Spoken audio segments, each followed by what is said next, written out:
Hello everyone, we all know Dead Cells, one of the best, if not the best, 2D side-scrolling roguelikes out there. But what if you've already played it to death and want some other games? Well, in today's video, we're diving into some of the best 2D side-scrolling roguelikes you should play, besides Dead Cells. Well, let's get into the list.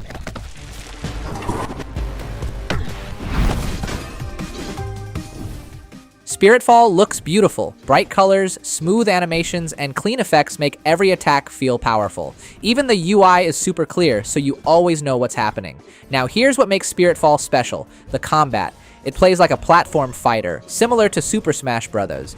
You're not just attacking, you're launching enemies, juggling them in the air, bouncing them off walls, and using the environment to your advantage. It feels fast, fluid, and really unique for a 2D roguelike action platformer.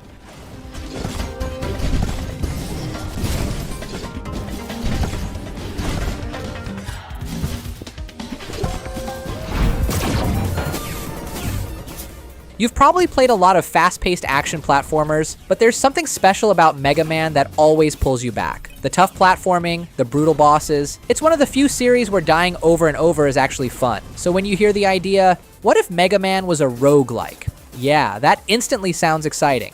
On top of that, the game has a ton of extra content. You can play co-op with a friend, locally or online. There are community-made levels. And during runs, you'll find fun little challenges that keep things fresh. All of this makes the game feel almost endless.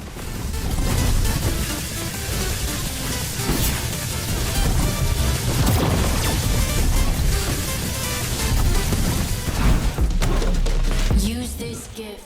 And just like that, Ubisoft is now 2 for 2 with amazing Prince of Persia games in recent years, which is honestly kind of surprising. After all the talk about making AAA games with bigger price tags, their best releases lately turned out to be something much simpler. A Metroidvania, and now a fast-paced 2D roguelike. And yeah, no surprise here, the Rogue Prince of Persia is actually really good. It helps that Ubisoft brought in the developers behind Dead Cells. That alone already sounds like a perfect match.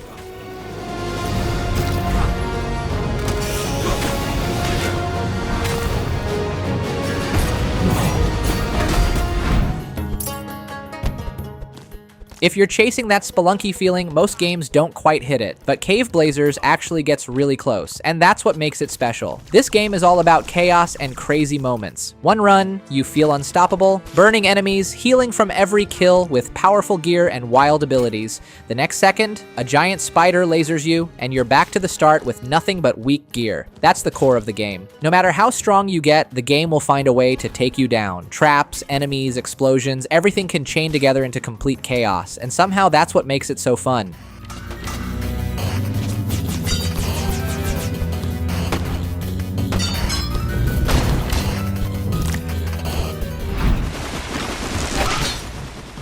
Bing in Wonderland is a weird and refreshing 2D roguelike.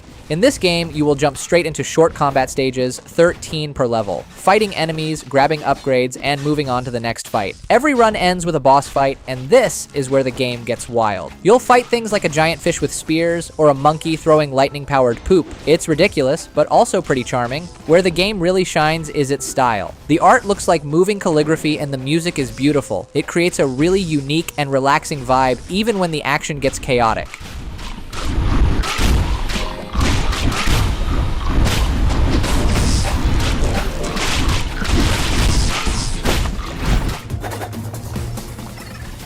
Oblivion Override is a fast-paced and action-packed 2D side-scrolling roguelite. Visually, the game looks great. It has a strong cyberpunk style with clean, detailed designs. Enemies even have their health built into their look, which is a really nice touch. The mechs themselves feel inspired by Gundam, and everything feels polished and well thought out. And the gameplay? It's where the game shines. It's challenging, but not frustrating. You get a wide range of weapons, each with different combos, and you can even switch between different mechs, each with their own unique abilities. This gives you a lot of ways to play and experiment.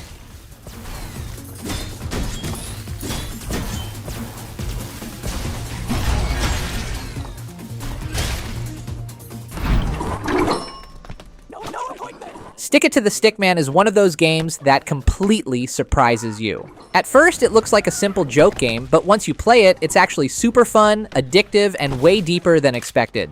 The game starts in a funny way. You're a stickman trying to get a job, but to get it, you literally have to beat up the guy who already has it. That sets the tone right away. This game is all about crazy humor and making fun of office life. From there, it turns into a 2D roguelike brawler. You fight your way up a corporate building, taking down enemies and bosses as you climb the corporate ladder. The combat feels straight out of Street Fighter. It's easy to learn, but really satisfying to master.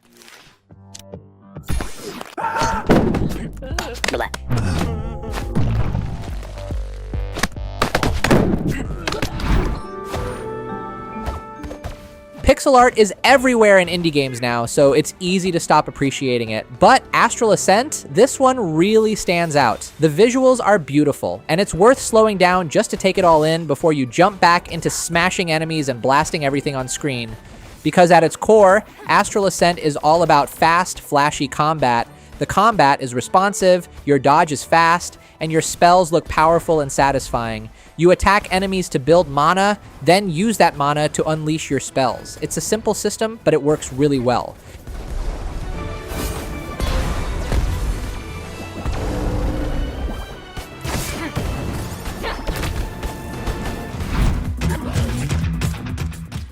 Neon Abyss is a side-scrolling roguelite shooter that focuses more on gameplay than story. The gameplay is simple but addictive. You move, jump, and shoot in any direction. Sounds easy, but surviving is not. Enemies have clear attack patterns, and the key to winning is learning how to dodge everything perfectly. It feels really satisfying when you finally beat a boss without taking damage. The best part? The loot. There are tons of crazy weapons, from lasers to bouncing bullets to weird explosive attacks. Items stack together, so your build can get completely insane by the end of a run. Sometimes so crazy that the screen is full of effects and chaos.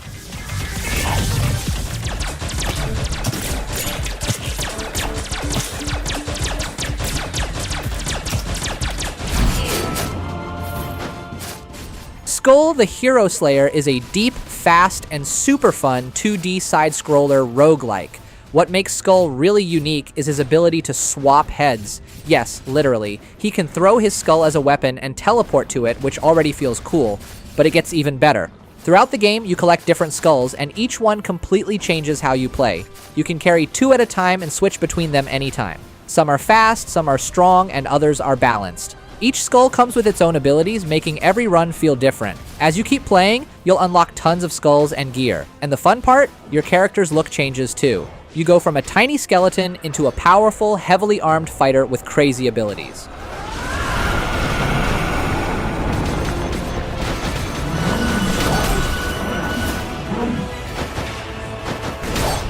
Change the things that made Spelunky such a unique experience. In Spelunky 2, every moment is a risk. One wrong move and you're dead in seconds. It's not just a platformer, it plays more like a strategy game. You have to slow down, watch everything, and think a few steps ahead before you move. Traps are everywhere. Arrows can shoot from walls, pots can release enemies, and even the ceiling isn't safe. You can't just rush forward, you have to read the screen carefully or the game will punish you fast. The controls feel tight and fair. When you die, and you will die a lot, it usually feels like your mistake, not the game's. It's challenging, but it teaches you over time. Every death is a lesson. Spelunky 2.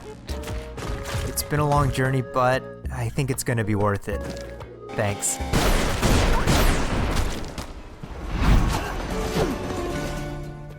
Rogue Legacy 2 might not look very different at first. It feels a lot like the original Rogue Legacy, but once you play it, you realize it's bigger, deeper, and way better. What makes it unique is the air system. Every time you die, you don't just restart, you play as a new character from your bloodline.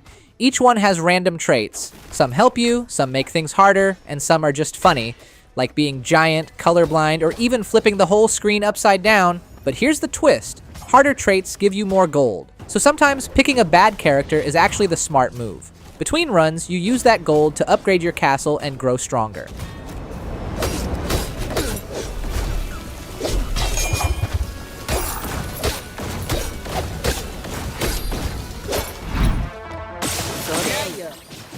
I went into BlazBlue Entropy Effect without ever playing a main BlazBlue game, and honestly, that doesn't really matter. You don't need to know the story or the characters to enjoy this game.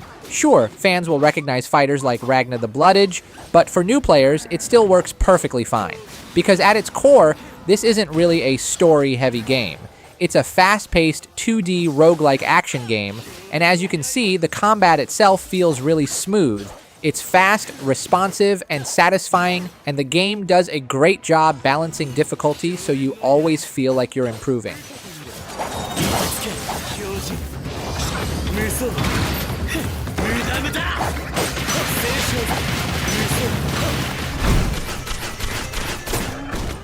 It feels strange playing Risk of Rain Returns after Risk of Rain 2. One is 3D, the other is side-scrolling, but they feel very similar. The core idea is basically the same. You crash land on an alien planet, and your goal is to find teleporters to move between areas. Every second you spend in a level, the game gets harder, enemies get stronger, they spawn more often, and things quickly spiral out of control. So you're always stuck making a decision. Do you explore more and get stronger, or rush to the teleporter before the game overwhelms you? Because once you activate the teleporter, you're not safe either. It usually triggers a boss fight, along with waves of enemies attacking you at the same time, and that's where things get really intense.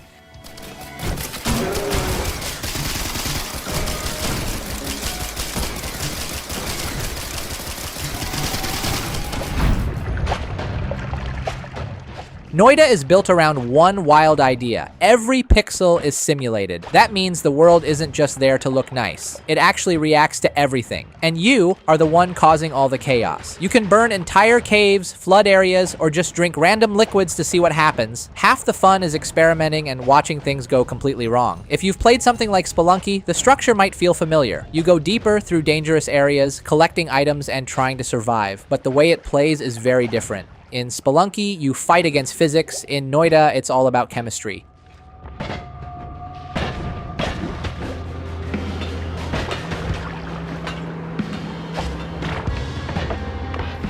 That's all for today's list. Subscribe and like for more exciting new roguelike and roguelite games. That's it, and see you next time.